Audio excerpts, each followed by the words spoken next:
Assalamualaikum warahmatullahi wabarakatuh. Selamat pagi, selamat siang, dan selamat malam bagi semua penonton yang menonton video berikut. Saya Cesha Vijayandani. Saya kali ini akan membahas tentang materi penjelasan fisika mekanik di dalam teknik industri. Berikut penjelasannya. Halo teman-teman semua.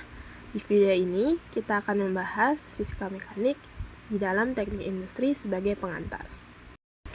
Fisika mekanik itu penting banget di teknik industri karena hampir semua sistem produksi melibatkan gaya, gerak, dan energi. Mulai dari mesin, konveyor, sampai aktivitas manusia di tempat kerja. Semuanya bisa dianalisis pakai konsep fisika mekanik. Jadi, materi ini jadi fondasi buat memahami bagaimana sistem industri bekerja secara efisien dan aman. Sebelum itu, kita kenali dulu pengertian fisika mekanik. Fisika mekanik adalah cabang fisika yang mempelajari gerak benda, gaya yang menyebabkan gerak, keseimbangan benda.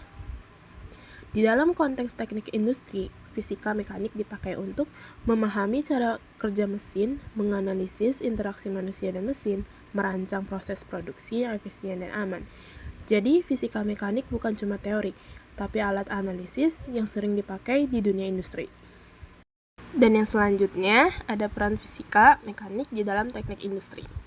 Fisika mekanik punya peran penting, di antaranya yang pertama, menganalisis gerak mesin seperti kecepatan, percepatan, dan beban kerja. Yang kedua, meningkatkan efisiensi dengan mengurangi energi yang terbuang. Yang ketiga, menjamin keselamatan kerja supaya mesin tidak gagal fungsi dan bekerja tidak cedera. Tanpa pemahaman mekanika, desain sistem industri bisa jadi boros, energi, dan beresiko. Dan selanjutnya yang ketiga, konsep gaya dan hukum Newton. Di fisika mekanik kita mengenal 3 hukum Newton. Hukum Newton 1, inersia.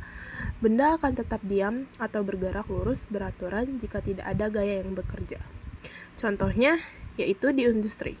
Mesin tidak akan bergerak kalau tidak diberi gaya dari motor. Terus hukum Newton 2 yang berbunyi percepatan benda tergantung pada gaya dan massa. Hukum ini biasanya dipakai untuk menghitung gaya motor yang dibutuhkan untuk menggerakkan mesin produksi dengan beban tertentu. Yang ketiga, yang terakhir, hukum Newton 3 yaitu aksi-reaksi. Dengan berbunyi, setiap gaya selalu punya pasangan, gaya reaksi yang sama besar tapi berlawanan arah. Ini penting dalam analisis tekanan struktur mesin dan kestabilan alat.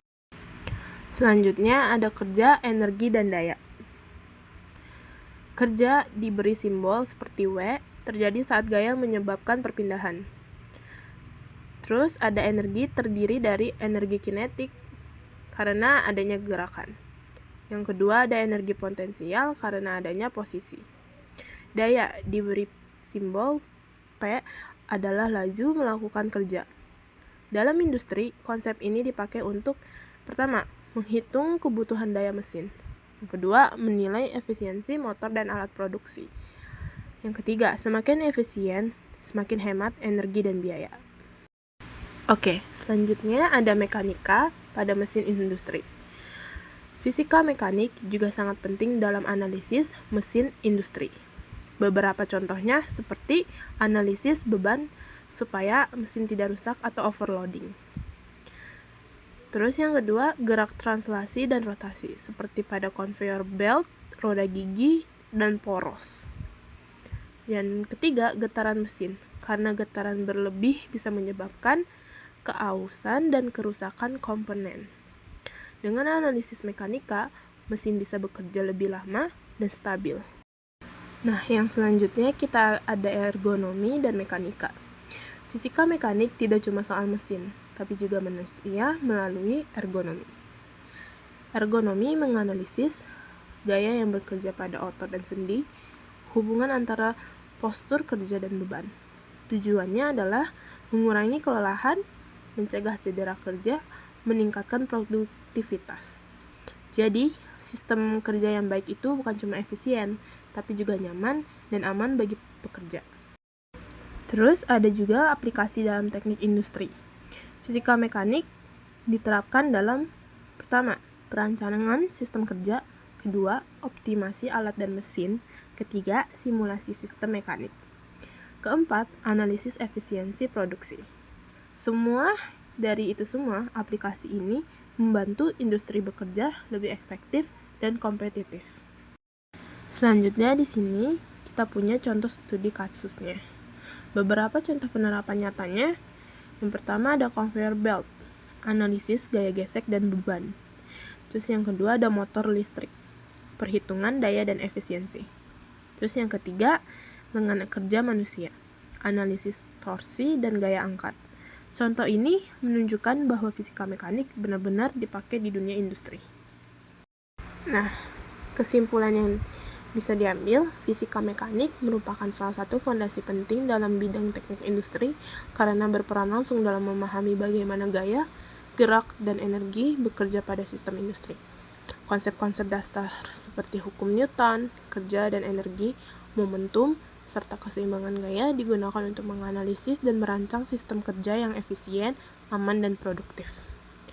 Dalam penerapannya, fisika mekanik membantu insinyur industri dalam merancang tata letak fasilitas, sistem material handling, mesin produksi, hingga ergonomi kerja manusia. Dengan memahami beban, tekanan, dan gerakan, risiko kecelakaan kerja dapat diminimalkan serta kelelahan pekerja dapat dikurangi. Hal ini berdampak langsung pada peningkatan keselamatan dan kenyamanan kerja. Selain itu, konsep mekanika juga mendukung pengambilan keputusan dalam optimasi proses, seperti pengurangan energi yang terbuang, peningkatan efisiensi mesin, dan pemeliharaan sistem secara berkelanjutan. Melalui pendekatan ilmiah yang berbasis fisika, teknik industri tidak hanya berfokus pada efisiensi, biaya, dan waktu, tetapi juga pada berkelanjutan dan kualitas sistem produksi.